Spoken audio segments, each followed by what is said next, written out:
Hello, আসসালামু আলাইকুম guys. আজকে আমরা ঘুরতে বেরিয়ে রয়েছি তিনজন হাওরের মাঝে।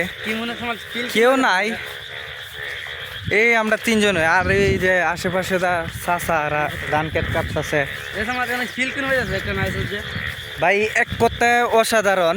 যেমন ধরেন কি একটা মনোরম পরিবেশ।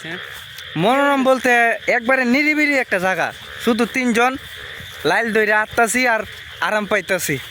আলাদা একটা মজা। হ্যাঁ, হাকেম, তোমার অনুভূতিটা কো? অনুভূতি ভালো, কিরকম? ভালো, অনেক ভালো। চারদিক দিয়ে পরিবেশটা কিরকম? ভালো, হৃদয় তোমার? খুব ভালো লাগছে ভাই। জীবনে এসব জায়গায় আই নাই। এসব জায়গায় একমাত্র ভালো বুঝবে যারা গ্রামের মানুষ, শহরের মানুষ এসব বুঝবে না। ভাই, আমরা দুইজনের কাছ থেকে চাইনা নিলাম। আমি তাই বলবো সবসময় যে শহরের মানুষ এসব জায়গায় আসুক, আইসে ফিল নুক। এসব একটা যে একটা ফিল, একটা বাতাস, এসির বাতাস এসব পাবে না। একদম রাইট, একদম রাইট। এবং বাতাস চারিপাশে মানে চারদিকে শুধু ধান ক্ষেত আর ধান ক্ষেত, এক কথায় অসাধারণ।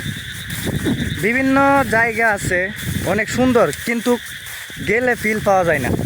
আর এখানে আমরা গ্রামে ঘুরতে বেরিয়েছি, এখানে খুব মনোরম পরিবেশ, এক কথায় অসাধারণ। দেখেন, আমরা লাইল সার আটতাছি, মানে আনতাছে আটতাছি আর কি।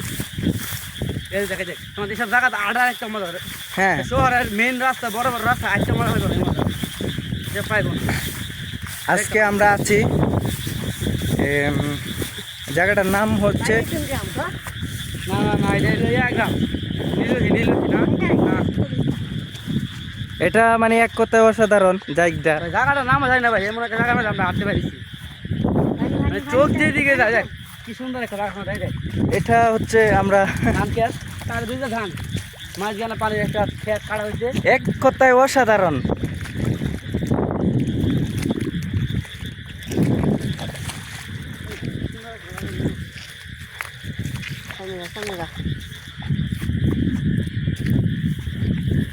আজকে এই ভিডিওটা যদি আপনাদের কাছে ভালো লাগে থাকে তাহলে লাইক, কমেন্ট, শেয়ার। একটা কথা বলি, আমরা নিজেও জানতাম না আমরা এদিকে ভাই দেবো। চোখ হঠাৎ বললাম যে চল ঘুরে আসি গা। ঘুরার কথা কই ভাই, কই আসছি নিজে জানি না। তবে জায়গাটা অনেক সুন্দর, আসলে বললি এক কথায় অসাধারণ। বিভিন্ন জায়গার পরিস্থিতির মধ্যে আমরা পড়ে গেছি। যেমন ধরেন এই জায়গার রাস্তাটা আছে না, ক্ষেতের মধ্যে, একবারে ক্ষেতের মধ্যে দাঁড়াতাছি। লাইল বলতে নাই, ধানের কারণে আমরা আটতাম পারতাছি না। সামনে চাষারা অফ কর।